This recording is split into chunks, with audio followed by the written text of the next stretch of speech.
আমন্ত্রণ জানাচ্ছি এটিএন বাংলার বিশেষ সাপ্তাহিক আয়োজন চট্টলা এক্সপ্রেস। সঙ্গে আছে আমি শামুন হোসেন। সুপ্রদর্শক, আমাদের এই বিশেষ আয়োজনে আমন্ত্রিত অতিথি হয়ে উপস্থিত থাকেন চট্টগ্রামের সমাজ এবং রাষ্ট্রের সাথে সম্পৃক্ত বিশিষ্ট ব্যক্তিদ্বয়, যাদের মাধ্যমে জানতে চাই চট্টগ্রামের সমাজ এবং রাষ্ট্রের অতীত, বর্তমান, আগামীর গতিপথ সহ নানান দিক। জানতে চাই চট্টগ্রামকে নিয়ে কী ভাবনা তাদের, ব্যক্তি জীবনে অপ্রকাশিত বিভিন্ন ঘটনা ও সফলতা ব্যর্থতার কথা। আপনারা সকলে জানেন এই চট্টলা এক্সপ্রেসের মাধ্যমে আমরা আলোচনা করি চট্টগ্রামের উন্নয়ন সমস্যা এবং সম্ভাবনা নিয়ে। তার পাশাপাশি অলি গলি, চায়ের দোকান থেকে শুরু করে কেন্দ্রস্থল পর্যন্ত যে আলোচনাটুকু হচ্ছে সেটা হচ্ছে নির্বাচন। আসলে নির্বাচন কেমন হতে চলছে, নির্বাচন কোন পক্ষে হতে চলছে নির্বাচন, এবং কতটা গ্রহণযোগ্য এবং কতটা উৎসব মুখর হতে চলছে নির্বাচন, তা নিয়ে অলি গলি, চায়ের দোকান থেকে একেবারে ঢাকা কেন্দ্রস্থল পর্যন্ত, তৃণমূল থেকে শুরু করে কেন্দ্রস্থল পর্যন্ত সেই আলোচনাটুকুই হচ্ছে। এবং আদৌ কি এই ফেব্রুয়ারি মাসে 2026 সালের প্রথমার্ধে, যে ফেব্রুয়ারি মাসের প্রথমার্ধে যে নির্বাচন হতে চলছে, আসলে কি সেই নির্বাচন হবে কি না তা নিয়েও অনেক ক্ষেত্রে অনেক আলোচনা চলে আসে। কারণ এক পক্ষ চায়, একটা গোষ্ঠী চায় যে পিয়ার পদ্ধতি, একটা গোষ্ঠী চায় যে ব্যালটের মাধ্যমে নির্বাচন। কিন্তু সরকার বা অন্তর্বর্তীকালীন সরকার, তাদের ইলেকশন কমিশন বা প্রধান স্টেক হোল্ডার ইলেকশন কমিশন বলছে যে ব্যালটের মাধ্যমে তারা নির্বাচনের জন্য প্রস্তুতি নিয়ে আছে। এখন অন্তর্বর্তীকালীন সরকার প্রধান জাতিসংঘ অধিবেশনে বলছে যে ফেব্রুয়ারির প্রথমার্ধে আমরা নির্বাচনের জন্য প্রস্তুত। এক কথায় সরকার প্রস্তুত ফেব্রুয়ারি নির্বাচনের জন্য। এখন জনমনে প্রশ্ন যে ফেব্রুয়ারিতে কি নির্বাচন হতে চলছে, এই নিয়ে আজকে আমাদের আয়োজন। আজকে আমাদের বিষয় আমাদের চট্টগ্রামের আসন্ন নির্বাচন এবং চট্টগ্রামের প্রস্তুতি নিয়ে। এই প্রস্তুতি আসল রাজনৈতিক আঙ্গলে দুটি মহল, দুটি রাজনৈতিক দল খুব ব্যাপক আকারে কাজ করছে। একটা আমি যদি বলি বিএনপি, বাংলাদেশ জাতীয়বাদী দল বিএনপি, ওনার একটা পুরাতন একটা সংগঠন বাংলাদেশের জামায়াতে ইসলাম, তারা সুসংগঠিতভাবে কাজ করছে দুই পক্ষে। এখন নির্বাচনের জন্য কতটুকু প্রস্তুত তা নিয়ে আজ আমরা ব্যাপক আলোচনা করব। তাদের মুখ থেকে জেনে নেব তারা কতটা প্রস্তুত। আমাদের মাঝে দুজন সময়ত অতিথি উপস্থিত আছেন। আমি একটু পরিচয় করে দিই। আমার হাতের ডানে আছে বাংলাদেশ জাতীয়তাবাদী দল বিএনপির চট্টগ্রাম মহানগরের সম্মানিত আহ্বায়ক জনাব এরশাদুল্লাহ। আপনাকে স্বাগত আমাদের বিশেষ অনুষ্ঠান। ধন্যবাদ। আমাদের বিশেষ করে মহানগর বিএনপির কথা আপনি বলেছেন। আমি প্রথমে এটিএন বাংলা সকল দর্শক মণ্ডলীকে শুভেচ্ছা জানাচ্ছি, এবং বিশেষ করে আজকে যে আমাদেরকে এই অনুষ্ঠানে আপনি আমাদেরকে ডেকেছেন কিছু কথা বলার জন্য আপনাকে ধন্যবাদ জানাচ্ছি। আমার হাতের বাইরে আছেন বাংলাদেশ জামায়াতে ইসলামের চট্টগ্রাম মহানগরীর সাবেক আমির এবং সাবেক সাংসদ জনাব শাহজাহান চৌধুরী। আপনাকেও স্বাগত আমাদের এই বিশেষ অনুষ্ঠানে। কেমন আছেন আপনি? জি, আসসালামু আলাইকুম রহমতুল্লাহ, নাহমাদুহু ওয়া নুসাল্লি আলা রাসূলিহিল কারীম। সম্মানিত দর্শকবৃন্দ, শ্রোতাবৃন্দ, দূরের এবং কাছের সবাই, আজকে যে আমাদেরকে সুযোগ করে দিয়েছে এজন্য আমি আন্তরিকভাবে আপনার কাছে কৃতজ্ঞতা প্রকাশ করছি এবং আন্তরিকভাবে শুভেচ্ছা জানাচ্ছি। শ্রোতা এবং দর্শক, দূরের এবং কাছের যারা আছেন তাদেরকেও আমার পক্ষ থেকে আন্তরিকভাবে শুভেচ্ছা জানাচ্ছি। অসংখ্য ধন্যবাদ জনাব এরশাদুল্লাহ। আপনার কাছে শুরু করতে চাই যে আসলে যে কথাটা, আজকের বিষয়টা হচ্ছে নির্বাচন এবং আসন্ন নির্বাচন, পাশাপাশি চট্টগ্রামে আপনাদের নির্বাচনের প্রস্তুতি। এক কথায় আপনারা জয়ের ব্যাপারে কতটুকু আশাবাদী এই চট্টগ্রাম মহানগরের যে কটি আসন আছে, এবং এক কথায় চট্টগ্রাম বিএনপি কতটা প্রস্তুত এই আসন্ন নির্বাচনের জন্য, ফেব্রুয়ারি নির্বাচনের জন্য? ধন্যবাদ। বিএনপি অবশ্যই আমরা আল্লাহর রহমতে আমরা জয়ের ব্যাপারে আশাবাদী, কারণ বিএনপি একটি লিবারেল ডেমোক্রেটিক পার্টি। শহীদ রাষ্ট্রপতি জিয়াউর রহমান সাহেব এই দলকে প্রতিষ্ঠা করেছিলেন। স্বাভাবিকভাবে জনগণের বিএনপির প্রতি একটি দুর্বলতা আছে, যদিও কিছু কিছু সমস্যা এখন দেখা দিয়েছে 5ই আগস্টের পরে। কিন্তু আমরা গত 15 বছর আমরা যে আন্দোলন করেছি, আমরা জনগণকে নিয়ে, জনগণের বিভিন্ন সমস্যা নিয়ে আমরা যেসব আন্দোলন করেছি, সেই আন্দোলনগুলি জনগণ অবগত আছেন। তা আমরা সবসময় বিএনপি কোনোদিন অন্যের ব্যাপারে মাথা নত করেনি। আমাদের দেশনেত্রী বেগম খালেদা জিয়া, উনি কিন্তু জেলে গেছেন, কিন্তু শেখ হাসিনার কাছে উনি কিন্তু মাথা নত করেননি। ওনাকে কিন্তু বিভিন্ন প্রস্তাব দেওয়া হয়েছিল, আপোষের প্রস্তাব দেওয়া হয়েছিল। উনি কিন্তু একটা আপোষও, উনি কিন্তু গণতন্ত্র ছাড়া এই শেখ হাসিনার, বিশেষ করে ফ্যাসিস্ট সরকারের বিভিন্ন ধরনের যে অপকর্মগুলি, এগুলির যখন উনি জেলে যাওয়ার আগে বিভিন্ন সময় উনি তুলে ধরেছিলেন। আজকে এগুলি কিন্তু পরবর্তীতে এগুলি সত্য হয়েছে। তো বেগম খালেদা জিয়া আপোষ করেননি। আমাদের নেতা তারেক রহমান সাহেব, উনিও গণতন্ত্রের পক্ষে, জনগণের অধিকার আদায়ের ব্যাপারে উনি কোনো শেখ হাসিনার সরকারের সাথে কোনো আপোষ করেনি। তা আমরা, জনগণ এই দলকে ভালোবাসেন, ধানের শীষকে ভালোবাসেন। আমরা অবশ্যই আশা করি এই দলকে আগামী নির্বাচনে জনগণ তাদের রায়ের মাধ্যমে জনগণ জয়যুক্ত করবেন, সেটা আশা। আপনার কাছে আমরা আবারও আসবো। আমি একটু এখন আসি বাংলাদেশ জামাত ইসলাম, যিনি চট্টগ্রামের সাবেক আমির ছিলেন এবং সাবেক সাংসদ, খুব পরিচিত একজন জনাব শাহজাহান চৌধুরী। আসলে নির্বাচন নিয়ে আজকে আমাদের পর্ব, এবং এখন অলি গলি চায়ের দোকান থেকে শুরু করে কেন্দ্রস্থল পর্যন্ত সব জায়গায়, শুধুমাত্র এখন বাংলাদেশে অলিগলিতে না, এখন পুরো বিশ্বেই ছড়িয়ে ছিটিয়ে আছে যে বাংলাদেশের নির্বাচন নিয়ে। এক কথায় এখন আপনারা জামায়াত ইসলাম এখন কতটা সুসংগঠিত আছেন রাজনৈতিকভাবে, এবং নির্বাচনের জন্য কতটা প্রস্তুতি নিয়ে আসলে আপনি সুন্দর প্রশ্ন করেছেন। এটা 18 কোটি মানুষের এই প্রশ্ন, শুধু অলিতে গলিতে না, আমার মনে হয় প্রত্যেকটা বাড়িতেই আলোচনা চলছে আগামী দিনের নির্বাচনে। এশিয়া উপমহাদেশের মধ্যে আমাদের এই অঞ্চলে নির্বাচন একটা ঐতিহাসিক এবং ঐতিহ্যগত দিক। এই মেম্বার নির্বাচন থেকে শুরু করে পার্লামেন্ট নির্বাচন, এমনকি আমাদের দেশে প্রেসিডেন্ট নির্বাচন, হানা ভোট, সব কিছুর সাথেই আমরা পরিচিত রয়েছি। বাংলাদেশ জামায়াত ইসলামী একটি নির্বাচনমুখী দল। প্রতিষ্ঠা লগ্ন থেকে এই পর্যন্ত প্রত্যেকটা, আমাদের অনেক বিভক্তি হয়েছে, যেমন আমাদের তৎকালীন যেটা পাকিস্তান ছিল, তখনও জামায়াত ইসলামী ছিল পাকিস্তান। আমাদের প্রিয় জন্মভূমি বাংলাদেশের স্বাধীনতা হলো, তখন থেকেও আমাদের নির্বাচন। তো আমাদের প্রতিষ্ঠা লগ্ন থেকে আমরা একটা নির্বাচনমুখী দল। আগামীতে বাংলাদেশের মানুষের যে প্রত্যাশা, মানুষ নির্বাচনের জন্য অপেক্ষা করছে, ব্যালেটের মাধ্যমে হবে না অন্যভাবে হবে সেটা হলো ভিন্ন ব্যাপার, কিন্তু মানুষ কিন্তু নির্বাচনমুখী হয়েছে। আমরা বাংলাদেশ জামায়াত ইসলামী চট্টগ্রাম এই অঞ্চলে আমাদের একটা জোন আছে, অর্থাৎ এখানে কক্সবাজার আছে, চট্টগ্রাম দক্ষিণ, চট্টগ্রাম উত্তর, এরপরে বান্দরবন, রাঙ্গামাটি, খাগড়াছড়ি, এই সব মিলাইয়াই আমাদের 30টা সিট আছে। সারা দেশেও প্রস্তুতি চলছে, আমরাও নির্বাচনের জন্য প্রস্তুত। জনগণ আগামী দিনে যেই প্রত্যাশা নির্বাচনের জন্য, তাদের যে আশা আকাঙ্ক্ষা, যেহেতু তিনবার নির্বাচনে জনগণ ভোট দিতে পারে নাই, 2014 সালে, 2018 সালে, এরপরে 2024 সালে, ভোটারবিহীন নির্বাচন, নিশিরাতের নির্বাচন, দখলের একতরফাভাবে নির্বাচন, জনগণের সাথে মানে টোটালি ভোট কেন্দ্রে জনগণের সাথে কোনো সম্পর্ক ছিল না। এই জন্য আগামীবারে যে নির্বাচনটা হবে, আমাদের মাননীয় উপদেষ্টা যেই প্রত্যাশা জাতিসংঘে করেছেন, আমি আশা করি আমাদের দেশের জনগণ ডক্টর ইউনূস সাহেবের সেই প্রত্যাশা অবশ্যই পূরণ করবে। আগামী দিনে নির্বাচন হবে, এবং উনি যেই ঘোষণাটা দিয়েছেন ফেব্রুয়ারিতে, আমি আশা করি মানুষ অপেক্ষা করছে এই নির্বাচনের জন্য। আমরা বাংলাদেশ জামায়াত ইসলামীও এই নির্বাচনের জন্য আমরা কাজ অনেক আগে থেকে শুরু করেছি। 294টা আসনের প্রার্থী অলরেডি ঘোষণা হয়েছে। চট্টগ্রাম আমাদের 23টা আসনের প্রার্থী ঘোষণা হয়েছে। আমিও নিজে একজন নির্বাচনে প্রার্থী হিসাবে, আল্লাহ যদি কবুল করেন, মেহরবানি করেন, দয়া করেন, বাঁচাই রাখেন, আমিও নির্বাচনে অংশগ্রহণ করব। দোয়া করেন, ইনশাআল্লাহ আজিজ। জনগণ যেই প্রত্যাশা করছে আমরা সেটা পূরণ করব। জামায়াত ইসলামী নির্বাচনের জন্য প্রস্তুত। কিছুদিন আগে যে আপনাদের একটা জামাতের কর্মসূচি ছিল, সেই জায়গায় বলেছিল 5 দফা দাবি দিয়েছিল পিয়ার পদ্ধতি সহ। এখন কিন্তু রাষ্ট্র বলছে, রাষ্ট্র যারা স্টেক হোল্ডার আছে নির্বাচনের জন্য, প্রধান নির্বাচন কমিশনার থেকে শুরু করে যেসব স্টেক হোল্ডার আছে, তারা বলছে যে আসলে না, ব্যালটের মাধ্যমে পিয়ারের কথা তারা এখন বলছেই না। সেই জায়গায় যদি পিয়ারের পদ্ধতিতে যদি নির্বাচন সংগঠিত না হয় বা নির্বাচন না হয়, সেক্ষেত্রে জামাত ইসলাম থাকবে। জামাত ইসলামী তো এখন অলরেডি ঘোষণাই করে দিয়েছে ব্যালটের মাধ্যমে পেয়ার পদ্ধতি। এটা হলো যে একটা জামাত ইসলামের দাবি। এই দাবি যারা স্টেটের মালিক আছে, স্টেট যারা পরিচালনা করছে, তারা চিন্তা ভাবনা করে দেখবে, সেটা হলো একটা ভিন্ন ব্যাপার। আমার মনে হয় যেইভাবে নির্বাচন হোক, জামাত ইসলামী নির্বাচনে অংশগ্রহণ করবে। আপনারা যেহেতু এটা আন্দোলনের মাধ্যমে এটা বারবার প্রকাশ করতে চাচ্ছেন যে আপনারা পিয়ার পদ্ধতিটাকে আপনারা খুব পছন্দ করছেন, কিছুদিন আগেও আপনাদের জামাত ইসলামের কর্মকাণ্ডে এটা, এক্ষেত্রে আসলে পিয়ার পদ্ধতি আর কত সহজ হবে আপনাদের জন্য, বা এটা কেন বিএনপির জন্য খারাপ লাগার ব্যাপার, আপনাদের পছন্দের ব্যাপার, একটু যদি আপনি খুলাসা করতেন।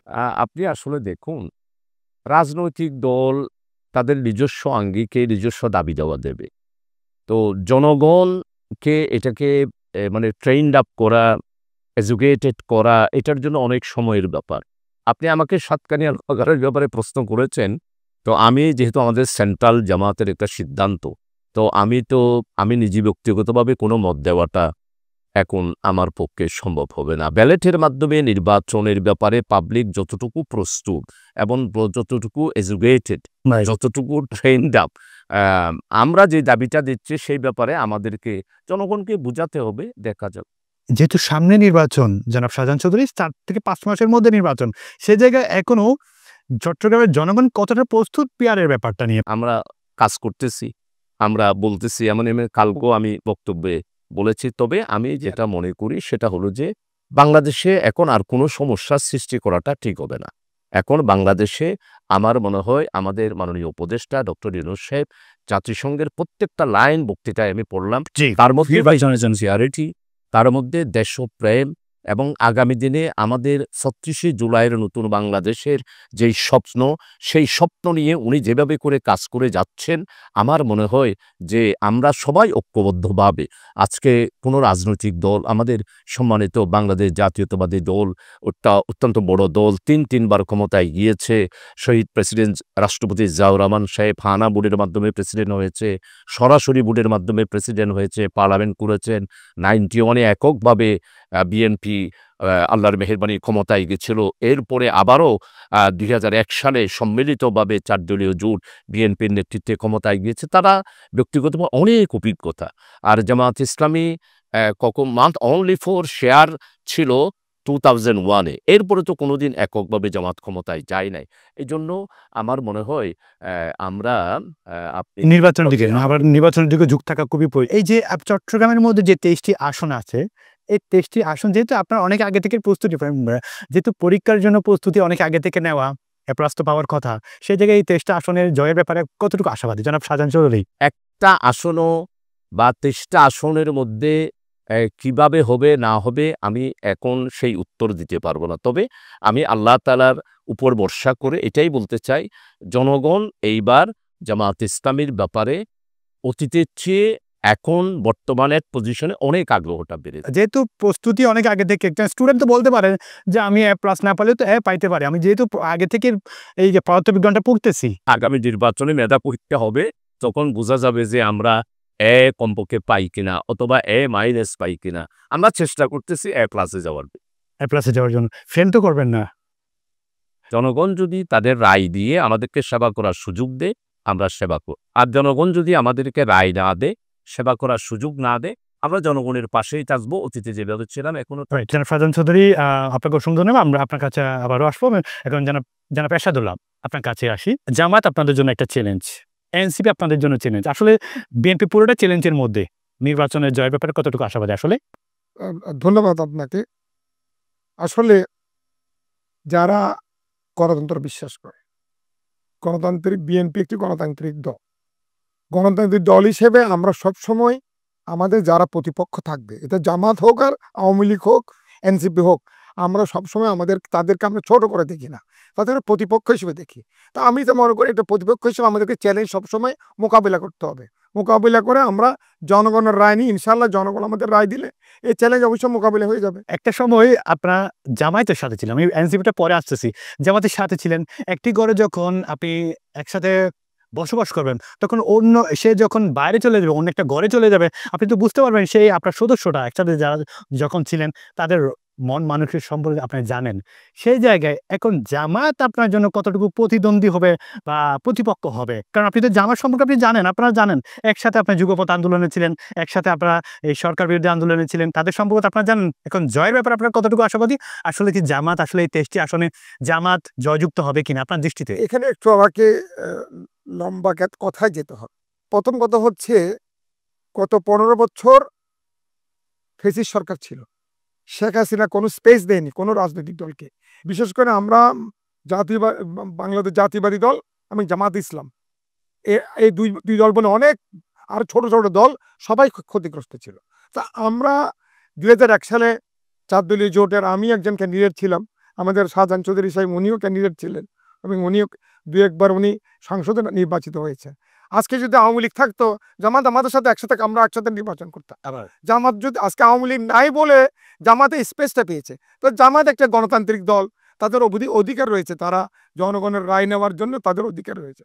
সুতরাং আমি মনে করবো এটাকে আমরা প্রতিযোগিতা আছে, প্রতিহিংসা নয়, আমরা প্রতিযোগিতাকে নিয়ে জনগণের আস্থা ইনশাআল্লাহর রহমত প্রথমে থাকতে হবে এবং জনগণের আস্থা থাকতে হবে। যে দলকে জনগণ আস্থা, এখন জামাতকে করবে কিনা, বাংলাদেশ জাতীয়বাদ দলকেও করবে কিনা, এনসিপিকে করবে কিনা, বা বাসদকে করবে না জাসদকে করবে, এটা জনগণই ঠিক করবে। আমরা 15 বছর এটা মনে রাখতে হবে, গত 15 বছর কোনো নির্বাচন হয়নি। যেটা আমাদের শাহজাহান চৌধুরী সাহেব একটু আগে বলছিলেন যে 14 সালে কিন্তু কোনো নির্বাচন হয়নি, এটা ছিল মানে একতরফা নির্বাচন। 18 সালে ছিল রাতের ভোটের নির্বাচন, নিশি রাতের নির্বাচন। আর 24 সালে আমি তুমি দামি, আমরা তো ওই নির্বাচন আশা করি না। আমরা তো বিএনপি একটা গণতান্ত্রিক দল হিসেবে গণতান্ত্রিকভাবে আল্লাহর রহমত প্রথমে জনগণের রায় নিয়ে আমরা ক্ষমতায় যেতে চাই। আমরা আশা করি জামাত ইসলামী, আমরা জামাত ইসলামীকে তারা একটা রাজনৈতিক দল, গণতান্ত্রিক দল, তারাও তাদের আশা যেভাবে হোক জনগণের কাছে যাবে, বা তাদের জনগণকে বেছে নিতে হবে কোন দল জনগণের আশা আকাঙ্ক্ষা পূরণ করবে। জি, এই জায়গায় একটা কথা চলে আসে, আসলে জামায়াত ইসলামী বলে এই চট্টগ্রামটা জামায়াতের জন্য একটা ভোট ব্যাংক, বা বিএনপি বলে যায় যে চট্টগ্রামটা বিএনপির ভোট ব্যাংক। আপনার মুখ থেকে একটু জানতে চাই, আসলে যেহেতু আপনি অলিতে গলিতে যাচ্ছেন নির্বাচনের জন্য এবং আপনাদের অ্যাক্টিং চেয়ারম্যানের 31 দফাকে আপনার লিফলেট নিয়ে প্রতি জায়গায় যাচ্ছেন, ঘরে ঘরে যাচ্ছেন, পাড়া মহলায় যাচ্ছেন, সেক্ষেত্রে ভোট ব্যাংক আপনি কি মনে করছেন? আসলে কি জামায়াতের ভোট ব্যাংক চট্টগ্রাম নাকি বিএনপির ভোট ব্যাংক? আচ্ছা, ভোট ব্যাংক বলতে গেলে 5 আগস্টের পরে কিন্তু এই ভোট ব্যাংকের কিন্তু প্যাটার্ন কিন্তু চেঞ্জ হয়ে গেছে, এটা আপনাকে উপলব্ধি করতে হবে। এখন যেহেতু আওয়ামী লীগ এবং 14 দল রাজনীতিতেও নাই এবং তারা কিন্তু ইলেকশনও নাই, সুতরাং এই প্যাটার্ন, নতুন প্যাটার্নে আমাদেরকে সংগ্রাম করতে হচ্ছে, আমাদের জনগণের কাছে যেতে হচ্ছে। আমি মনে করি এটাকে আমরা চ্যালেঞ্জ হিসেবে নিয়েছি। আমরা চ্যালেঞ্জ হিসেবে আগামী আমরা জনগণের কাছে যাব। আমরা যেহেতু গণতান্ত্রিক দল, একটা গণতান্ত্রিক রাজনীতি দল, আমাদের নেতা শহীদ রাষ্ট্রপতি জিয়া রহমান বহুদলীয় গণতন্ত্র এখানে উনি কিন্তু প্রবর্তন করেছেন। আজকে জামাত ইসলাম ওনাদের নিবন্ধন ছিল না, শহীদ রাষ্ট্রপতি জিয়া রহমান সাহেবের কারণে কিন্তু ওনার নিবন্ধন পেয়ে কিন্তু আজকে রাজনীতি করছেন। এবং গত আমলে কিন্তু ওনাদের নিবন্ধন শেখ হাসিনা কিন্তু ক্যান্সেল করে দিয়েছিলেন, কিন্তু আল্লাহর রহমতে তারাও কিন্তু তাদের নিবন্ধন ফিরে পেয়েছেন। তো যাই হোক, আমি মনে করি আমরা যেহেতু গণতন্ত্রের বিশ্বাস করি, গণতন্ত্র বিশ্বাস করতে গেলে আপনাকে জনগণের রায়কে বিশ্বাস করতে হবে। তো আমি মনে করি আমাদের সকলের দায়িত্ব হচ্ছে সুন্দর একটা পরিবেশ নিয়ে জনগণের কাছে যাওয়া। জনগণের কাছে জনগণ যাকে বেছে নেবে তারাই ক্ষমতায় আসবে, তারাই রাষ্ট্র ক্ষমতায় অধিষ্ঠিত হবে। জি, চট্টগ্রামে তো যে 23টি সংসদীয় আসন আছে, আমি চট্টগ্রাম মহানগরটা ধরি, চট্টগ্রাম মহানগরে খুব গুরুত্বপূর্ণ 4টি আসন আছে। এখন খুব শীঘ্র নির্বাচন এবং নির্বাচনের জন্য প্রস্তুতি আপনারা মাঠে নিয়ে কাজ করছেন। এই জায়গায় আপনারা কি কোনো দুর্বলতা প্রকাশ করছে কিনা আপনারা, বা দুর্বল মনে করছেন কিনা আপনারা জামাতের তুলনায়? জামাত তো অনেক আগে থেকে তাদের মনোনীত প্রার্থী দিতে পেরেছে। অলরেডি কিন্তু 4 থেকে 5 মাসের মধ্যে কিন্তু নির্বাচন, আপনারা এখনো পর্যন্ত মনোনীত প্রার্থী, আপনাদের দলীয় মনোনীত প্রার্থী এখনো দিতে পারে নাই এই আপনাদের দল। এটা কি ব্যর্থ মনে করেন আপনারা, ব্যর্থতা হিসেবে ধরছেন কিনা আপনারা? জামাত একটি গণতান্ত্রিক দল হিসেবে তারা কিন্তু গত 6 মাস আগে কিন্তু তাদের 298টা না 96টা আসনের ওনারা ডিক্লেয়ার করেছে।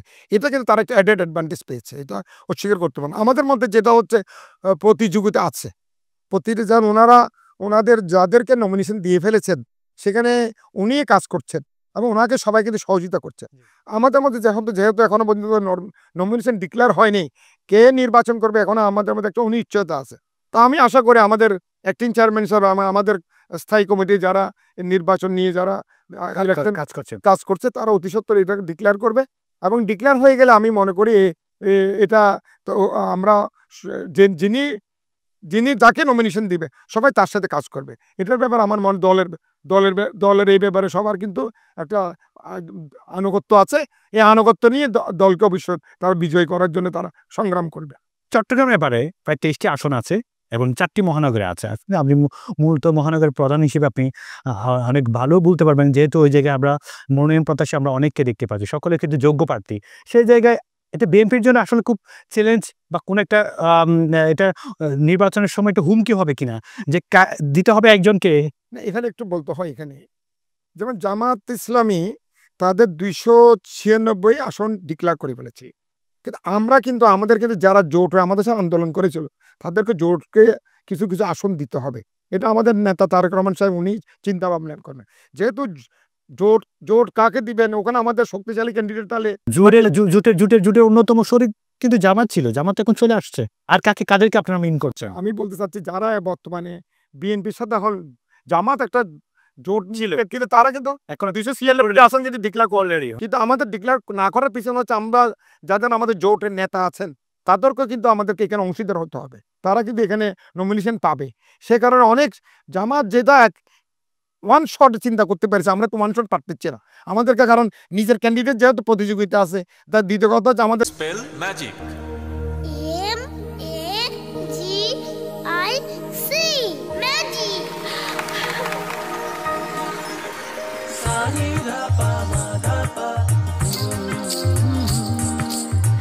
সুস্বাদু পুষ্টিকর কিশোর নুডলস একমাত্র নুডলস যা পরিবারের সুষম খাদ্য নিশ্চিত করে আর নিশ্চিত করে আপনার বেড়ে ওঠা সন্তানের সুন্দর ভবিষ্যৎ। Kishore noodles, moms magic.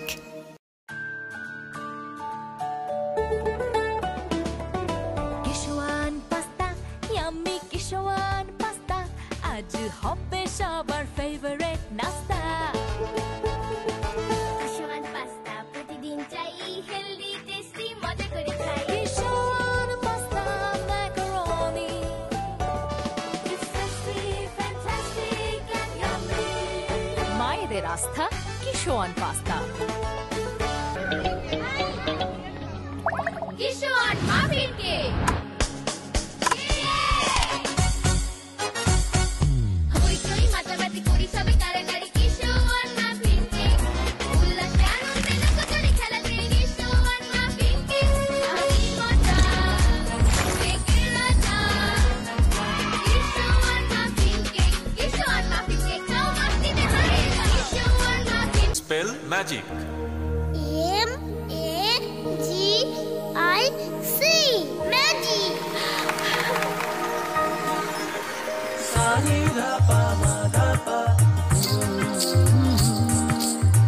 সুস্বাদু পুষ্টিকর কিশোর নুডলস একমাত্র নুডলস যা পরিবারের সুষম খাদ্য নিশ্চিত করে আর নিশ্চিত করে আপনার বেড়ে ওঠা সন্তানের সুন্দর ভবিষ্যৎ। Kishore noodles, moms magic.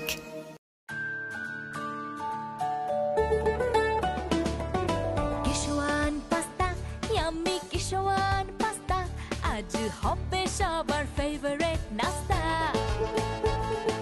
Kishwan pasta প্রতিদিন চাই, হেলদি টেস্টি মজা করে খাই। Kishwan pasta macaroni, It's tasty, fantastic and yummy.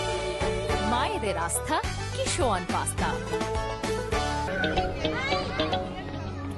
কিশোয়ান muffin cake. হইচই মাতামাতি করি সবে কারাকারি, কিশোয়ান মাফিন কেক। উল্লাসে আনন্দে লোক করে খেলাতে, কিশোয়ান মাফিন কেক। আমি মজা, কেকের রাজা।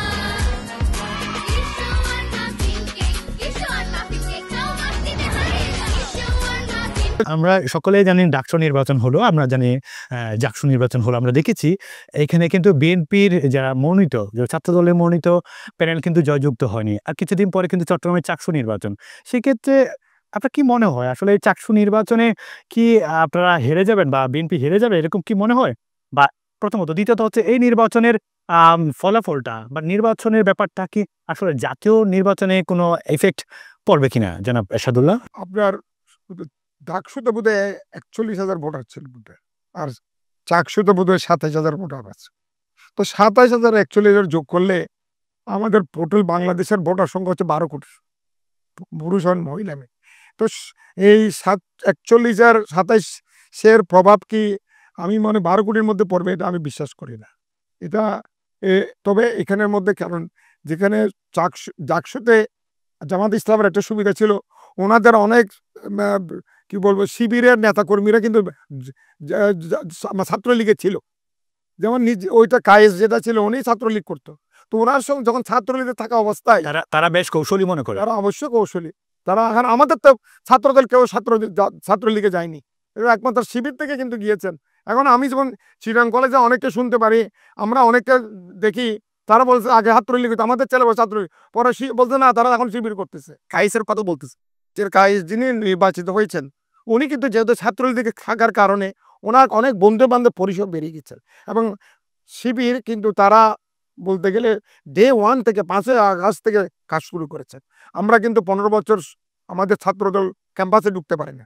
সুতরাং এখানে আমাদের কিছুটা ব্যর্থতা আছে। নাহলে আমরা ওটা থেকে শিক্ষা নিচ্ছে বিএনপি। অবশ্যই যে চাকসু নির্বাচন কেমন ফলাফল হইতে পারে? চাকসুতে আমরা যেটা শুনি, এখানে আগের থেকে শিবিরের একটা অবস্থান ভালো ছিল। সুতরাং আমরা চেষ্টা করে আমাদের নির্বাচন করতে হবে, আমাদেরকে চেষ্টা করতে। হার জিত তো থাকবেই, এটা এটা হচ্ছে গণতন্ত্রের সৌন্দর্য। সবচেয়ে আরো বড় সৌন্দর্য হচ্ছে যে মাননীয় প্রধান উপদেষ্টা কিন্তু জামাত, বিএনপি এবং এনসিপিকে একসাথে এই যে একটা সহ অবস্থান, আমরা যে এখন চট্টগ্রাম মহানগরে বা চট্টগ্রামের এই অঞ্চলেও একই অবস্থা দেখি যে একসাথে আপনার কোনো সমন্বয় সভাতে, জেলা সমন্বয় সভাতে, আইন শৃঙ্খলা মিটিং আপনারা সবাই একসাথে থাকেন, একসাথে বসে খাওয়া দাওয়া করেন, এটাই সুন্দর সহ অবস্থান। আমাদের প্রধান উপদেষ্টা, আমি ওনাকে আমার মহানগর বিএনপির পক্ষ থেকে ওনাকে ধন্যবাদ দিচ্ছি। আমার পক্ষ থেকে ধন্যবাদ দিচ্ছি যে উনি একটা সুন্দর পরিকল্পনা নিয়ে জামাত ইসলামীর নেতা, বিএনপির 2জন নেতা এবং এনসিপির নেতাকে উনি জাতিসংঘের মতো একটা উচ্চ আসনে নিয়ে গেছেন। এই জন্য আমি মনে করি একটি মানে ঐক্য আসার জন্য এবং সবাইকে একের সাথে রাখার জন্য প্রধান উপদেষ্টার একটা অনন্য উদাহরণ আমি মনে করি। ধন্যবাদ জনাব এরশাদুল্লাহ। আমরা আবারও সেই জনাব শাহজাহান চৌধুরী, ঠিক একই কথা, এই প্রশ্নটা লাস্ট যে প্রশ্নটা ডাকসু চাকসু নির্বাচন নিয়ে কথা, আসলে ছাত্রদের নির্বাচন আপনাদের কৌশল বলছে, আপনারা খুব কৌশলী, আপনারা খুব সুসংগঠিত, দেশবাসী বলছে, সকলেই বলছে, স্বীকার করলেন কৌশলী। আসলে সেই কৌশলটা আপনার জাতীয় নির্বাচনে কতটুকু ইফেক্ট পাবে সেটা একটু জানতে চাই। কৌশলটা কি তখনও অবলম্বন করবেন কিনা? আর ডাকসু জাকসু নির্বাচনে তো ফলাফল দেখলো যে শিবির সমর্থিত প্যানেল কিন্তু জয়যুক্ত হয়েছে অনেকাংশে। আমি একটু চাকসু নির্বাচন নিয়ে কথা বলতে চাই। ডাকসু এবং জাকসু নির্বাচন আপনারা জয়যুক্ত হয়েছেন, আপনাদের প্যানেল জয়যুক্ত হয়েছে, চাকসুতে কি আপনারা জয়যুক্ত হবেন? আসলে দেখুন, এটার সাথে ন্যাশনাল পলিটিক্সের আপনাকে আমি আন্তরিকভাবে আসলে জিনিসটা আপনি প্রশ্ন হিসেবে তুলেছেন। অনেকেই মনে করতেছে ডাকসুতে শিবির জয় হয়েছে, এটা বোধহয় জাতীয় নির্বাচনে বিশাল একটা এফেক্ট হবে। আমি এটা মনে করি না। কারণ হচ্ছে আপনি দেখেন, আমাদের ডাকসু শুরু হয়েছে 60-এর দশক থেকে, এর আগেও ছিল। 60-এর দশক থেকে পাবলিকলি ডাকসুর নির্বাচন সম্পর্কে অভিহিত। তো এবারে যেটা নির্বাচন হয়েছে সেই নির্বাচনে আমাদের যারা ছাত্র আছে, তরুণ আছে, এরা সম্মিলিতভাবে সেখানে ছাত্রদের কাছে গেছে, ছাত্রীদের কাছে গেছে, তারা রায় দিয়েছে। তারা তাই শিবির প্যানেল হিসাবে না হলেও তারা শিবিরের যারা আছে তারা সবাই মিলে নির্বাচিত হয়েছে। এটা হলো একটা ঢাকা ইউনিভার্সিটি 40,000 ভোটার যারা আছে তাদের ব্যাপার। আর আমাদের দেশের ভোটার সংখ্যা এখন 12 কোটি। এর মধ্যে 5 কোটি হলো অলরেডি তরুণ। তারা আগামী দিনে বিশাল ভোটের ফ্যাক্টর হবে। এই যে আপনার মনে হয় 5 কোটিটাই খুব বড় স্টেক হোল্ডার ভোটার। ওরা স্টেক হোল্ডার। তো ডাকসুর নির্বাচনে অতীতে ন্যাশনালি একটা আবেদন ছিল, এইবারও হয়তো একটা আবেদন থাকবে এতটুকু, কিন্তু এইটা নিয়ে একবারে ন্যাশনালি বিশাল একটা পরিবর্তন হয়ে যাবে আমি সেটা নিজে বিশ্বাস করি না। তারপর হলো যে চাকসু, আমাদের জাহাঙ্গীরনগর বিশ্ববিদ্যালয় যেটা হলো এখন চাকসুতে ছেলেরা কাজ করুক। যে বিপিতে দাঁড়াইছে সে আমার খুব মানে স্নেহধন্য, আর যে জিএসএ দাঁড়াইছে সেও আমার সাথে দীর্ঘদিন কাজ করেছে। আমি তাদেরকে ব্যক্তিগতভাবে চিনি, অত্যন্ত ভালো ছেলে, পপুলার ছেলে। তারা যদি আবেদন রেখে যদি চাকসু নির্বাচনে বিপি প্রার্থী আপনাদের শিবির প্যানেল থেকে, সেটা আবার তারা গণভোটদানকালীন সময় বৈষম্য বিরোধী ছাত্র আন্দোলনের সমন্বয় করছিল। তো তারা সেভাবে কাজ করতেছে। তো আশা করি চাকসু তো আমাদের অন্যান্য রাজনৈতিক ছাত্র নেতৃবৃন্দরও আছে, এরও আছে। আচ্ছা, তাদের শিবিরীদের বা আপনাদের কি কৌশল যে আসলে ছাত্ররা ভোট দেয়? এটা হলো যে আসলে দেখেন, এটা তো ব্যক্তি বেরি করে। যেমন আমার চরিত্র, আপনার চরিত্র, আমাদের সম্মানিত এরশাদুল্লাহ ভাইয়ের চরিত্র, ব্যবহার, আবেদন। যেমন আমি কি এরশাদুল্লাহ ভাইয়ের মতো জনগণের কাছে গিয়া জনগণকে মানে আমার কাছে আনতে পারবে এই কোয়ালিটি কি আমার আছে? এটা এরশাদ ভাইয়ের আছে। কারণ হচ্ছে উনি অত্যন্ত মানে প্রবীণ একটা পরিবারের। আপনি এরশাদুল্লাহ সাহেবের আগে থেকে আপনি এই চেষ্টাটা চালিয়ে যাচ্ছেন, জনগণের দুয়ারে কাতারে আছেন। কিন্তু আমি হয়তো আমার দীর্ঘদিন কাজ করতে করতে আস্তে আস্তে শিখতেছি, আমি আস্তে আস্তে করে শিখতেছি। তো এই জন্য আমার মনে হয় চাকসুতেও যারা আছে তারা জিতার পিছনে যেটা আমি মনে করি সেটা হলো যে তারা ব্যক্তিগতভাবে কিছু কমিটমেন্ট ছাত্রদের তারা অতীতেও রক্ষা করেছে এবং ভবিষ্যতে কমিটমেন্ট রক্ষা করবে সেই আশার উপরেই ডাকসু নির্বাচিত হয়েছে। চাকসুতেও যারা এখন দাঁড়িয়েছেন, প্রতিদ্বন্দ্বিতা করছেন, তারা অতীতে যে কমিটমেন্ট দিয়েছেন, এখন যা কমিটমেন্ট দিচ্ছেন, এটার উপরে যদি ছাত্রদের আস্থা থাকে তাহলে চাকসুতে নির্বাচিত। আমি একটু আপনার মুখ থেকে জানতে চাই, জামাত ইসলাম পূর্বে কি ছিল, এখন কি দিয়ে যাচ্ছে বা কি করছে যার কারণে ভোটাররা এই যে দাঁড়িপাল্লা মার্কায় ভোট দিবে? আসলে দেখেন, আমাদের রাজনৈতিকভাবে তো আমরা সবচেয়ে বেশি বাংলাদেশে অপপ্রচারের শিকার হয়েছে বিভিন্ন পয়েন্টে। আজ থেকে ৮৩ বছর আগে থেকে যদি আপনার মূল্যায়ন, যেমন আমাদের আমিরি জামাত ১৯৪৭ সাল থেকে এই পর্যন্ত সব কিছুর ব্যাপারে উনি নির্দ্বিধায় জনগণের কাছে বলেছেন যে আমরা অতীতে যদি কোনো ধরনের আপনাদের মনে কষ্ট পায়, এরকম কিছু হয়ে থাকে, আমরা এটাকে আপনারা ক্ষমা সুন্দর দৃষ্টিতে দেখবে। তো এই জন্য আমরা সবচেয়ে বেশি অপপ্রচারের শিকার অতীতে হয়েছি, সেই পাকিস্তান আমলেও হয়েছে, এরপরে আমাদের প্রিয় জন্মভূমির স্বাধীন সার্বভৌম বাংলাদেশের লাল সবুজের পতাকাতেও সেই থেকে শুরু করে এই পর্যন্ত আমরা অপপ্রচারের শিকার হয়েছি। শুধু আমরা না, এই যে ১৯৭২ সালে থেকে শুরু করে আপনি আওয়ামী লীগের বিরুদ্ধে যদি কেউ কোনো কথা বলেছে, এমনকি জাসদ, জাতীয় সমাজতান্ত্রিক দল, আসম আব্দুর রব, মেজর জলি, এরা সবাই মুক্তিযোদ্ধা, এরা সবাই মরহুম শেখ মুজিবুর রহমানের সেই সমস্ত ৬ দফা কর্মসূচি সবচেয়ে বেশি ত্যাগ স্বীকার করেছে। মেজর জলিল একটা সেক্টরের কমান্ডার ছিল, কিন্তু উনাকে কি এক মুহূর্তের জন্য তৎকালীন যারা ক্ষমতায় ছিলেন আওয়ামী লীগ তাদেরকে কি স্পেস দিয়েছে?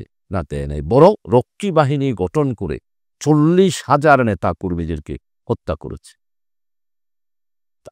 আমরা তো জামায়াত ইসলামের সেই রকম কোনো পদক্ষেপ বা সেই রকম কোনো কর্মকাণ্ড অতীতের ইতিহাসে কেউ দেখাতে পারবে না।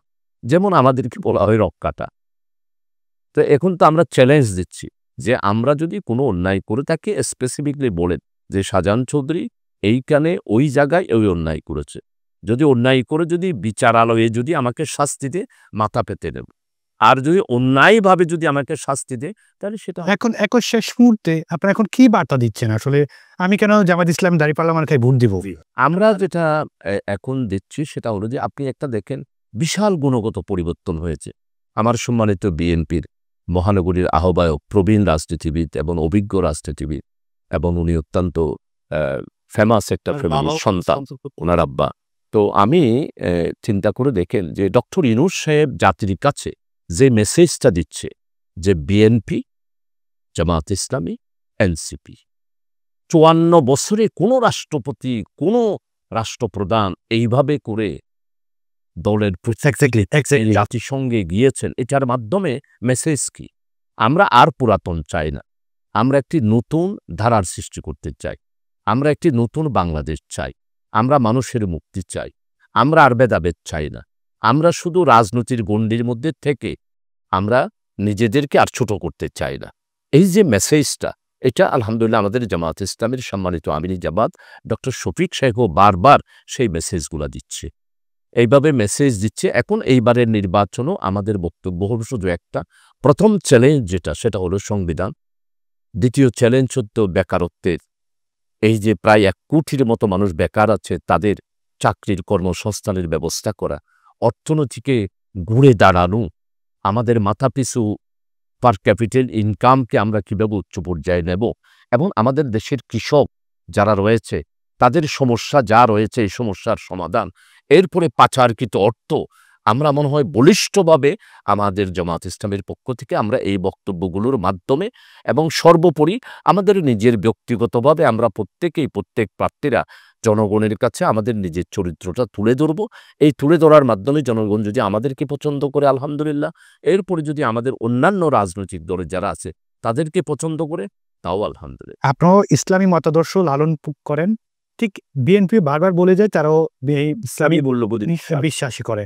এখন কারা আসল জায়গায় আছে যা আসলে ইসলামটাকে ধারক হিসেবে কাজ করছে? জানাবে শাহজাহান চৌধুরী। আপনাকে অনেক ধন্যবাদ। সেই দিন আমাদের দুর্গা পূজা উৎসব উপলক্ষে উপজেলার উদ্যোগে একটা প্রস্তুতি কমিটির সভা হয়েছে, সেখানে আমিও ছিলাম, আমাদের সম্মানিত জেলা যুগ্ম সেক্রেটারি জনাব সাবেক চেয়ারম্যান মুজিবুর রহমান সাহেব ছিল, আমরা দুইজন পাশাপাশি।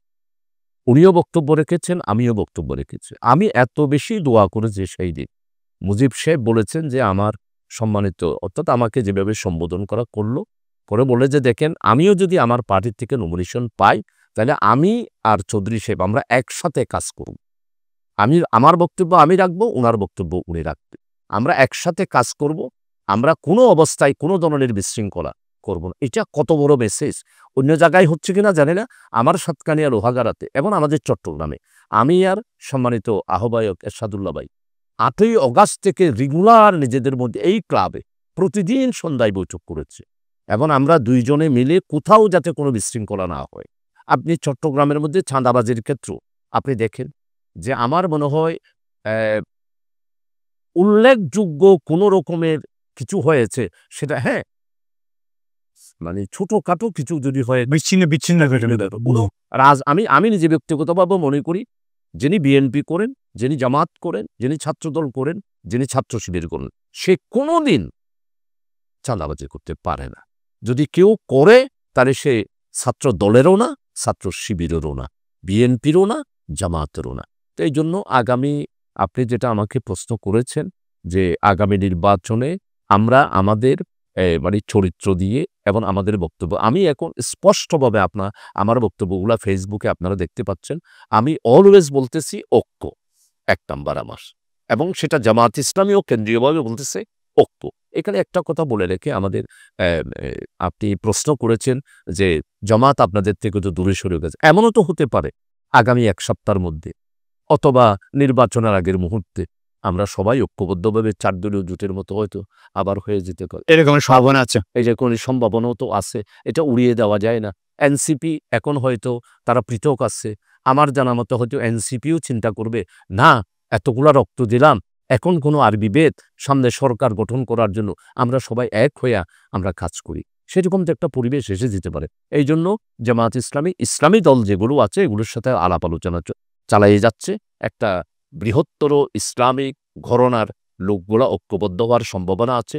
ইসলামী মূল্যবোধ আর আমরা যারা ইসলামী ঘরানার আছি, আমার মনে হয় এদের মধ্যে এত বেশি বিভেদ আগামী দিনে হবে বলে আমি মনে করি না। তাদের সাথে বিভিন্ন ইসলামী রাজনৈতিক দল একসাথে একত্রিত হওয়ার সম্ভাবনাও সেটাও আছে। আপনি এটা একটু আগে যে সম্ভাবনার কথা বলছেন যে বিএনপি বা এনসিপি সবাই মিলে একসাথে নির্বাচনে একজোট, এটা সম্ভাবনার খুবই কম থাকলেও বা আপনারা অন্যান্য ইসলামিক রাজনৈতিক দল একসাথে নির্বাচনে আসে এটা সম্ভাবনা এটা সম্ভাবনা আছে বেশি। সে জায়গায় এই যে ইসলামী মূল্যবোধ, ইসলামী ব্যাপারগুলোকে মাথায় রাখা, কাজ করা একসাথে, এই ব্যাপারগুলোকে কি বিএনপি কোনো ভয় পাচ্ছে বা হুমকি মনে করছে কিনা?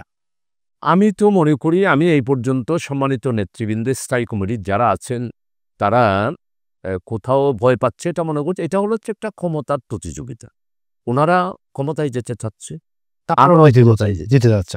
জনগণ এটা ডিসাইড করবে, জনগণ এটাকে তারা চিন্তা ভাবনা করবে কাকে তারা পাঠাবে। তো বিএনপি কোনো অবস্থায় শহীদ রাষ্ট্রপতি জিয়াউর রহমান থেকে শুরু করে আমি ব্যক্তিগতভাবে দেশনেত্রী বেগম খালেদা জিয়ার খুব কাছাকাছি ছিলাম 2001 সালে। ওনারা কোনো অবস্থায় ইসলামকে ভয় পান বা ইসলামী কল্যাণ রাষ্ট্রকে ভয় পান বা আমরা যা বক্তব্য রাখতেছি সেটাকে ভয় পান, আমি সেরকম মনে করি না। আমি ব্যক্তিগতভাবে হয়তো কারো ব্যক্তিগতভাবে বক্তব্য রাখতে গিয়ে হয়তো কোনো অ্যাটাক হয়ে যেতে। তো এই জন্য আমি যেটা মনে করি সেটা হলো যে বিএনপি তাদের নিজস্ব আইডিওলজি যেটা আছে সেটার ভিত্তিতে রাজনীতি করতেছে। আমাদের যেটা আইডিওলজি সেটা হলো যে আমরা একটি কল্যাণময় ওয়েলফেয়ার একটি স্টেট চাই। এই স্টেটের মূল কথা যেটা সেটা হলো যে মদিনায় মনোয়ারাতে রাসূলুল্লাহ সাল্লাল্লাহু আলাইহি ওয়াসাল্লাম মদিনার যে রাষ্ট্র করেছিল আমরা হুবহু সে রাষ্ট্র করতে চাই। এখন প্রশ্ন আসতেছে আমরা কি একদিনে সে রাষ্ট্র করতে পারবো? নো। সেই রাষ্ট্র করার জন্য যেমন পাকিস্তান হাসিল হয়েছিল ইসলামের উদ্দেশ্যে, কিন্তু ইসলামিক লিডার না থাকার কারণে সেখানে ইসলাম প্রতিপন্ন হয়ে গিয়েছে। সেখানে হয়ে গেছে কি শুধু দেশটা ছিল ইসলামের, কিন্তু তারা আপনারা তো অনেক আগে থেকে মাঠে নেমেছেন, প্রায় 23টি আসনে আপনার চট্টগ্রামের কথা বলছি, চট্টগ্রাম অঞ্চলের কথা। আপনারা তো মাঠে দুয়ারে যাচ্ছেন, আপনাদের বার্তা পৌঁছাচ্ছেন। সেই জায়গায় কি আসলে কি পাচ্ছেন, মেসেজ কি পাচ্ছেন? আসলে তারা ভোটাররা তো বিএনপি দেখেছে, আওয়ামী লীগ দেখেছে, জাতীয় পার্টি দেখেছে। আপনি তাদের কাছ থেকে এখন ভোটারদের কাছে কোনো পরিবর্তন দেখতে পাচ্ছেন কিনা? বা ইসলামী একটা রাজনৈতিক দল, আপনারা সব বিভিন্ন রাজনৈতিক দল কি ক্ষমতায় আসুক, এই ধরনের কোনো চিন্তা ভাবনা ভোটারদের কাছ থেকে, এই ধরনের কোনো আশা ভরসা আপনারা পাচ্ছেন কিনা আসলে এই ব্যাপারটা নিয়ে? আসলে আমি এই পর্যন্ত আমি তো আসলে আমার নমিনেশনটা ডিক্লার হয়েছে জুলাই মাসের 13 তারিখ। তো এখন আমি পাবলিকের কাছে আগেও গেছি, 18 বছর ধরে সবসময় ছিলাম, এর আগেও ছিলাম। আমার কাছে মনে হচ্ছে আমি আমার সাথে আমাদের সম্মানিত লিডার একমত হবে কি জানি না, পাবলিক এর কোনো ওয়েট এন্ড সি, এখনো পর্যন্ত অপেক্ষা করতেছে, মানে দেখতেছে যে কি অবস্থা, দেশের কোথায় যাচ্ছে। তবে মানুষ মানে সবাই মিলে এখন বাংলাদেশে আগামী দিনে আর কোনো ধরনের ভেদাভেদ মানুষ চায় না। এই জন্য এই ভেদাভেদের জন্যে কারা বেশি স্যাক্রিফাইস করতেছে, কারা বেশি জনগণের কথা বলতেছে, এটা চাচ্ছে। আর ওদিকে তরুণ ভোটারেরা একবারে টোটালি শুধু ওয়েট এন্ড সি না, তরুণ ভোটাররা শুধু তারা আমার মনে হয় গ্যালারিতে বসে দেখতেছে যে খেলার ফিল্ডে যারা নামতেছে তারা কিভাবে খেলবে। এই খেলার উপরে ভিত্তি করে আমাদের তরুণ যারা দর্শক আছে ওরা ডিসাইড করবে। আর পাবলিকলি যেটা দেখতে পাচ্ছি, হ্যাঁ, এখানে যেহেতু ক্ষমতায় ছিল আমাদের বিএনপি এবং তাদের প্রতীক, এটার যেমন পপুলারিটি আছে, ঠিক আবার দাঁড়িপাল্লারও পপুলারিটি আছে। এইখানে এ প্লাস এ মাইনাস এইভাবে করে আপনি ভাগ করতে পারেন। তবে আমার কাছে মনে হচ্ছে যে পাবলিকেরও এখন আগের জামাত ইসলামী কখনো রাষ্ট্র ক্ষমতায় ছিল না। রাষ্ট্র ক্ষমতায় থাকা, রাষ্ট্র পরিচালনা করা অনেক বড় একটা দায়িত্ব, অনেক বড় একটা গুরুত্বপূর্ণ ব্যাপার। সেই জায়গায় এত বড় একটা কাজ আসলে জামাত ইসলাম করতে পারবে? কি মনে করেন আপনি? যদি জামাত এই কিছুদিন আমি যে সূত্র ধরে বলতে চাই, কিছুদিন আগের একটা কথা বলি যে মহানগর জামাত ইসলামের পক্ষ থেকে যে একটা আন্দোলন হয়েছিল, একটা সমাবেশ হয়েছিল, 5 দফা দাবি দিয়েছিল, সেখানে একটা কথা বারবার তারা কিন্তু বলছে যে জামাত ইসলাম রাষ্ট্র ক্ষমতায় আসবে, বিএনপি হবে বিরোধী দল। আসলে আপনারা যদি রাষ্ট্র ক্ষমতায় যান, আসলে রাষ্ট্রটাকে পরিচালনা করতে পারবে কিনা? যেহেতু আপনাদের জনবলটা ওই বিএনপির পরিমাণ নেই আপনাদের। আমি আপনাকে একটু করে অ্যাড করব। জামাত ক্ষমতায় যাবে, বিএনপি বিরোধী দল হবে, এটা হলো পার্সোনাল একটা স্পেস। আচ্ছা, এটা সাথে আমাদের জামাত ইসলামের বক্তব্য নয়। আর এইভাবে বক্তব্য হওয়াটাও আমি উচিত বলে মনে করি না। ক্ষমতায় কে যাবে না যাবে সেটা জনগণই ঠিক করে। যিনি এই বক্তব্য দিয়েছেন সেটা দিস লাইবিলিটি উনার, এটা আমাদের পার্টির লাইবিলিটি নয়। এবং না ওকে, তার ব্যাপারটা আমি আনছি না। এই জায়গায় আপনারা তো রাষ্ট্র ক্ষমতায় যেতে চান, আমরা পরিচালনা করতে পারবো পারবো কিনা? হ্যাঁ, এই ব্যাপারে এই জাহাজটা চালাতে পারবেন কিনা আসলে কি? যেহেতু আমরা অত্যন্ত পুরাতন একটি দল, আমাদের মধ্যে রাষ্ট্র পরিচালনার বিশাল লট অফ লিডার এবং lot of person, lot of educated ব্যক্তি আমাদের আছে। আমাদের আসলে শুধু যারা নেতৃবৃন্দ দেখতে পাচ্ছেন এরাই শুধুমাত্র আমাদের আসল শক্তি না। আওয়ামী লীগের পরিমাণ তো জনবল নেই, সেই জায়গায় কি আপনারা পারবেন না আসলে এই রাষ্ট্র ক্ষমতায় জাহাজটা চালাতে পারবেন জনাব শাহজাহান চৌধুরী? এটাই উত্তর দিচ্ছি, এক কথায় বেশি না। তো আসলে আমাদের জামাত, আমরা রাষ্ট্র পরিচালনা করি নাই সেটা ঠিক, কিন্তু আমরা এখন বর্তমান আমাদের যেই পজিশন, অতীতেও আমাদের যেই পজিশন ছিল, আল্লাহর মেহরবানি জনগণ যদি আমাদেরকে রায় দেয়, আমাদের মধ্যে লট অফ স্কলার, ইসলামিক চিন্তাবিদ এবং রাষ্ট্র পরিচালনার অভিজ্ঞতা আছে এরকম অনেক প্রশাসনিক লোকজন, এবং শুধুমাত্র পলিটিক্সের দিক থেকে না, আপনি সব দিক থেকে, এডুকেশনের দিক থেকে, এরপরে হচ্ছে চিকিৎসার মেডিকেল ব্যবস্থার দিক থেকে, ইকোনমিক্যাল দিক থেকে সহ আপনি যদি একটু চিন্তা করেন, এই যে ইসলামিক ব্যাংক প্রতিষ্ঠা হলো, এটা কি বর্তমানে এশিয়া উপমহাদেশের মধ্যে এবং সারা বিশ্বের মধ্যে একটা বিশাল, আমার মনে হয়, অর্জন না? এরপরে হচ্ছে যে ইবনে সিনা, একটা বিশাল অর্জন না? এরপরে আমাদের চট্টগ্রাম আন্তর্জাতিক ইসলামী বিশ্ববিদ্যালয়, বিশাল একটা অর্জন না? চিকিৎসার ক্ষেত্রে আমি অনেক প্রতিষ্ঠানের নাম বলতে পারবো, যে এই যে মানারত বিশ্ববিদ্যালয় ঢাকার, এডুকেশনের দিক থেকে আমরা ওইভাবে করেছি। ইকোনমিক্যালি ইসলামী ব্যাংকের মাধ্যমে আমাদের শহীদ মীর কাশেম আলী রহমতুল্লাহ আলাই, উনি দুনিয়া থেকে চলে গেছেন, যে উনি প্রান্তিক জনগোষ্ঠীকে স্বাবলম্বী করার জন্য ইসলামিক ব্যাংক ফাউন্ডেশনের মাধ্যমে যে ইসলামিক অর্থনীতির যে একটা চিন্তাধারা দিয়েছে, এই সব কিছু মিলে আপনারা দোয়া করেন। আর জনগণ যদি রায় দেয়, আমরা অন্যান্যদেরকে আমি ছোট করব না, অন্যরা যেভাবে চালিয়েছেন আমরা তাদের থেকে আশা করি ভালো চালাতে পারবে। বেশি ভালো করে চালাতে পারবো, যেহেতু জনগণ আমাদের সাথে থাকবে। লোহাগাড়া সাতকানিয়া আসন থেকে আপনি এর আগে বারংবার নির্বাচিত সংসদ সদস্য, তারা কি চায়, তাদের জন্য আপনি কি করেছেন সেটা তো আপনি নিজেই জানেন। সেই জায়গায় জয়ের ব্যাপারে আপনি কতটুকু আশাবাদী? যদি জয়যুক্ত হতে পারেন, এই লোহাগাড়া সাতকানিয়াবাসীকে আপনি কি উপহার দিতে চান বা কেমনতর একটা আসন করতে চান? জনাব শাহজাহান চৌধুরী, একদম শেষ প্রশ্ন, 1 মিনিটের মধ্যে শেষ করবেন। জি, আমি আপনাকে ধন্যবাদ। প্রথম হলো যে আমাদের আসনের ব্যাপারে বিএনপির থেকে আমি যারা রয়েছেন, প্রতিদ্বন্দ্বী যারা রয়েছেন, তাদের সাথে আমার অত্যন্ত একটি সৌহার্দ্যপূর্ণ সম্পর্ক আছে, ব্রাদারহুড একটা সম্পর্ক আছে। আগামী নির্বাচনে ওরও মাঠে যাবে, আমিও মাঠে যাবি। আমি যে অতীত হয়ে এসেছি বলে এখন যে জনগণ আমাকেই নির্বাচিত করবে, আমি এটাতে বিশ্বাস করি না। আমার সমস্ত কাজকর্ম, বক্তৃতা সব মূল্যায়ন করেই জনগণ আমার বক্তব্যগুলা শুনে এবং আমার কর্মকাণ্ড শুনেই তারা আগামী দিনে সিদ্ধান্ত গ্রহণ করবে। এখানে যারা প্রতিদ্বন্দ্বী আমার আছে তারাও বিজয়ী হতে পারে, আর আল্লাহ চাহে তো আমিও বিজয়ী হতে পারি। এটা আল্লাহ তাআলার মেহেরবানি এবং জনগণের রায়ের উপরই ভিত্তি করবে। এরপরে হচ্ছে যে আপনি যে প্রশ্নটা করেছেন, যদি নির্বাচিত হন তাহলে সাতকানিয়া লোহাগার আমি যদি নির্বাচিত হই, আমি এমনি এক কথায় এখন লোকদেরকে বলতেছি, ভাই আপনারা অতীতে আমাকে দেখেছেন আমি সাতকানিয়া লোহাগাড়াতে কি করেছি। আমি সাতকানিয়া লোহাগাড়াতে যেই কাজগুলো করেছি আমি আপনাদের কাছে বর্ণনা দেব না, এগুলো সব আপনাদের সামনে আছে।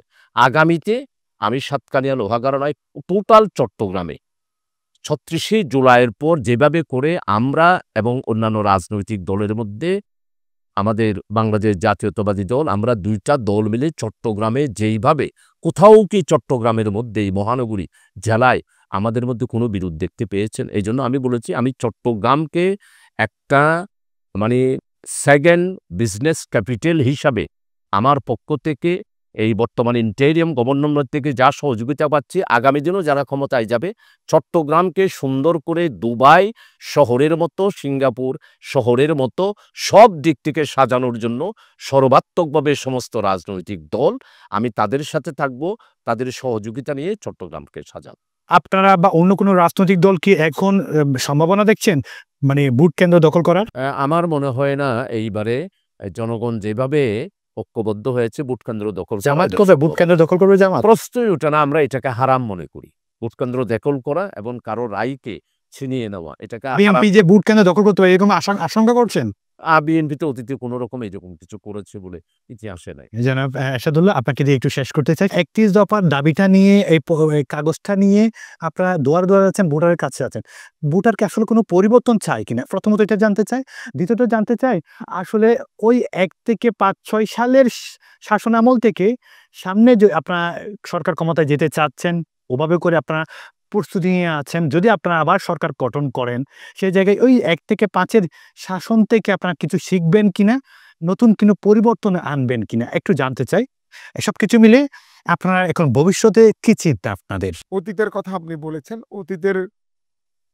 অতীত কিন্তু আমাদের ৪ দলীয় জোটের সরকার ছিল। ২০০১ থেকে তখন জামাত ছিল একসাথে, জামাতও ছিল, ইসলামিক আরো যারা আছে একসাথে ছিল, পার্টি দল, ৪ দলীয় জোট ছিল এটা। এখানে জনগণ অবশ্য মূল্যায়ন করবেন এটার, তাদের যেহেতু জনগণ হচ্ছে সবচেয়ে বড় বিচার করার মাপকাঠি জনগণের হাতে রয়েছে। তো এই যে ৬ বছর, যেমন উনি ওই সময় এমপি ছিলেন, উনি ওনার ৪ দলীয় জোটের আমলেও সাতকানিয়ার এমপি থাকার কালে উনি যেসব উন্নয়ন করেছেন এটা ৪ দলীয় জোটের বাক্সে যাবে। এটা যেহেতু ৪ দলীয় জোট ওনারা আমাদের সাথে ছিল, এটা ভাগাভাগি হবে। ভালো কাজগুলি, খারাপ কাজগুলিও ভাগাভাগি হবে। তা আমি মনে করি তখন আপনি যদি ১ থেকে ২০০৬ চিন্তা করেন, একমাত্র বেগম খালেদা জিয়া উনি কিন্তু যখন সন্ত্রাস বেড়ে গেছিল, উনি ক্লিন হার্ট অপারেশন করে আমাদের দলের অনেক যারা এসব নেগেটিভ কাজে নিয়োজিত ছিল অনেক কিন্তু বিভিন্ন ধরনের সমস্যা পড়েছিল এবং অনেককে দুনিয়া থেকে বিদায় নিতে হয়েছে। এটা কিন্তু বাস্তবতা। তো যেখানে বেগম খালেদা জিয়া কঠিন দেশের স্বার্থে করতে পেরেছে, এবং বেগম খালেদা জিয়া সবসময় একজন, উনি কিন্তু আপসহীন নেত্রী বলা হয়। তো সুতরাং ওই সময় অনেক চট্টগ্রামে অনেক ভালো ভালো কাজ, এই যে কর্ণফুলী শাহ আমানত ব্রিজটা চট্টগ্রামে তখনই ৪ দলীয় জোট উনি করেছেন। এটা আমাদের তখনকার মহিউদ্দিন চৌধুরী সাহেব উনি বলেছিলেন, উনি বিরোধিতা না, উনি বলেছিলেন এটা উনি হতে দিবে না, উনি দরকার এটার জন্য মারা যাবেন তবু উনি হতে দিবেন না। তা আল্লাহর রহমতে এটা হয়েছে। আমাদের চট্টগ্রামে যেটা শিক্ষা বোর্ড হয়েছে, আমাদের ওয়াসা হয়েছে, এবং কর্ণফুলী যেটা আগে আমাদেরকে যেতে হতো কুমিল্লাতে যেতে হতো বাখরাবাদ গ্যাস, এই কর্ণফুলী গ্যাসটা তখন ৪ দলীয় জোটের আমলে হয়েছে। তারপরে আপনার কি বলবার অনেক কাজ হয়েছে। সুতরাং আমি মনে করি একটাই সমস্যা ছিল আমাদেরকে, সে আপনার কি মনে হয় সে সময় দুর্নীতিও বেশি হয়েছে? এই কথায় আসতে যাচ্ছে।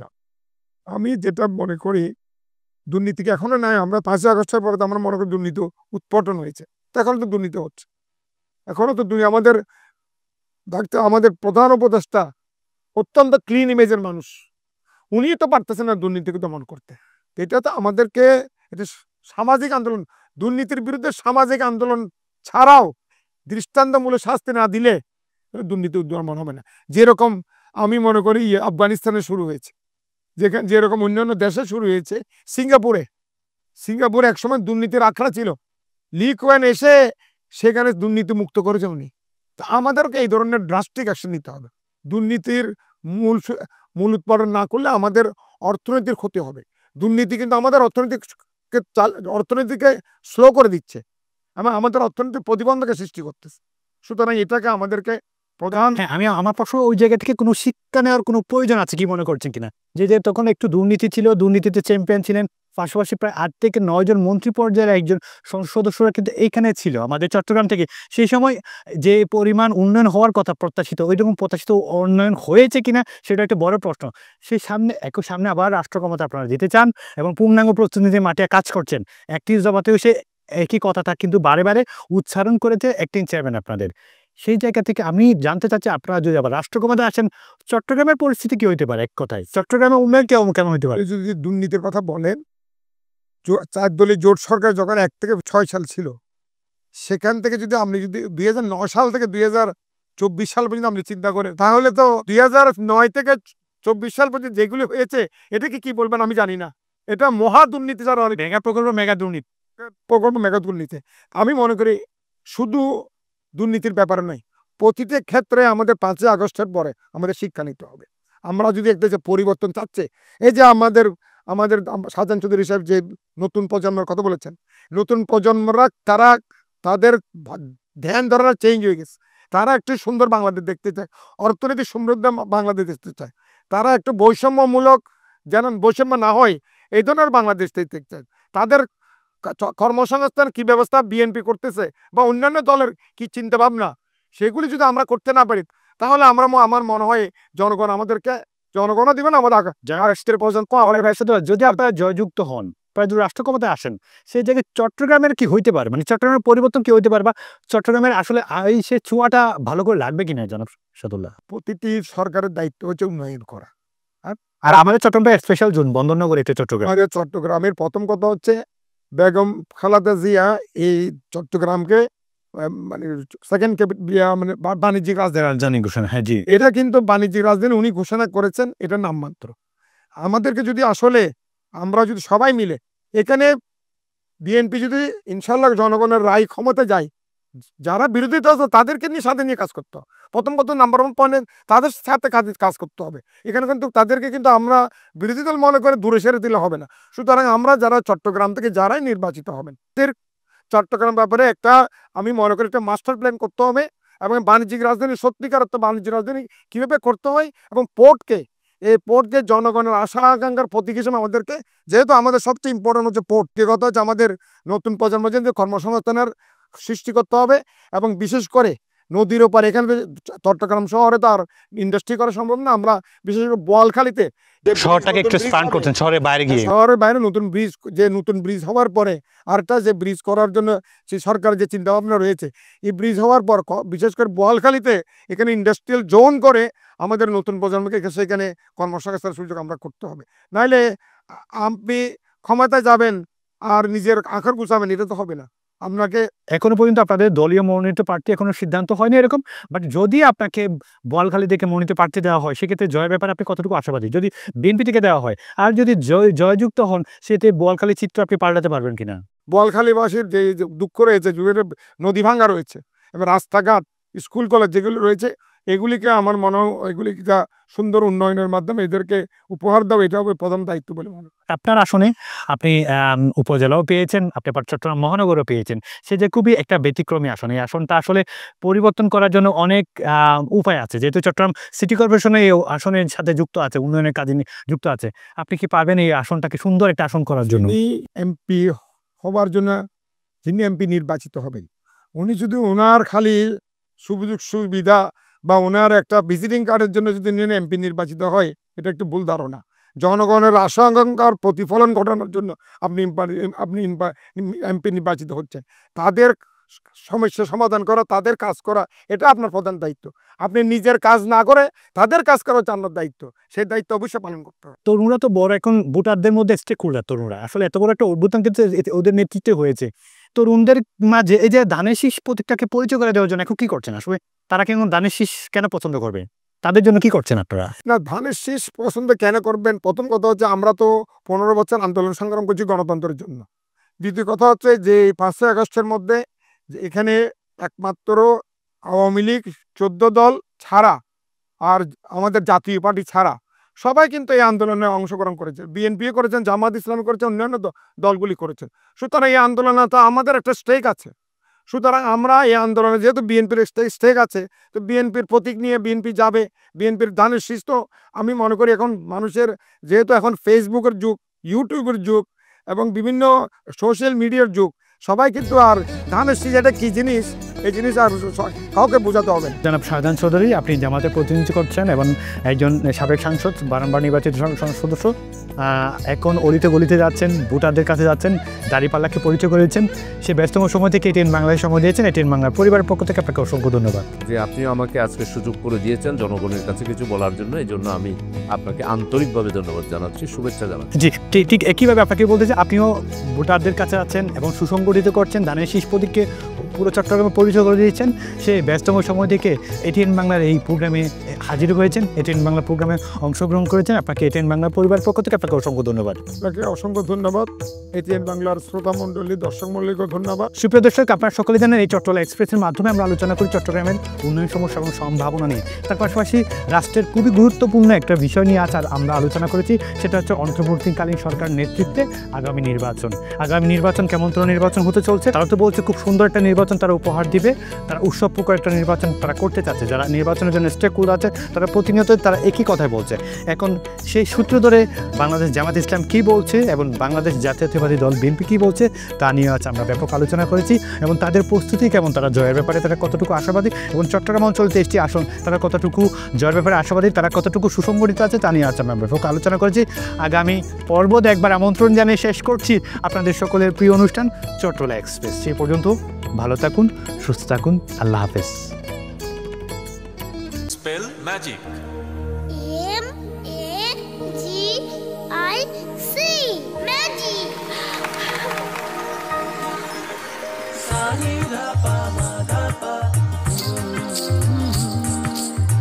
সুস্বাদু পুষ্টিকর কিশোর নুডলস একমাত্র নুডলস যা পরিবারের সুষম খাদ্য নিশ্চিত করে আর নিশ্চিত করে আপনার বেড়ে ওঠা সন্তানের সুন্দর ভবিষ্যৎ।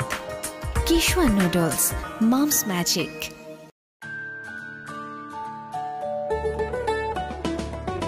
কিশোয়ান পাস্তা, ইয়াম্মি কিশোয়ান পাস্তা, আজ হবে সবার ফেভারিট নাস্তা। কিশোয়ান পাস্তা প্রতিদিন চাই, হেলদি টেস্টি মজা করে খাই। Kishwan pasta macaroni, It's tasty, fantastic and yummy. মায়েদের আস্থা কিশোয়ান পাস্তা।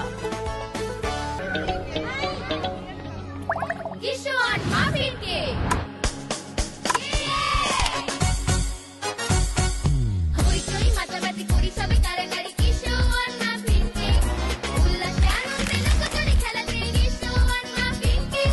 আমি মজা, কেকের রাজা। Kishwan muffin cake, Kishwan muffin cake, খাও মাস্তিতে ভরে। Kishwan muffin. Spell magic. MAGIC magic.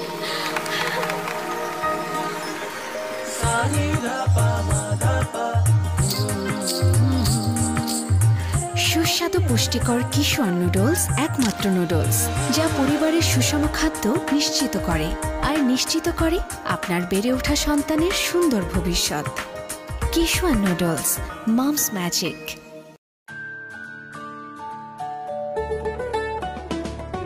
Kishwan pasta, yummy Kishwan pasta, আজ হবে সবার ফেভারিট নাস্তা। কিশোয়ান পাস্তা প্রতিদিন চাই, হেলদি টেস্টি মজা করে খাই। Kishwan pasta macaroni,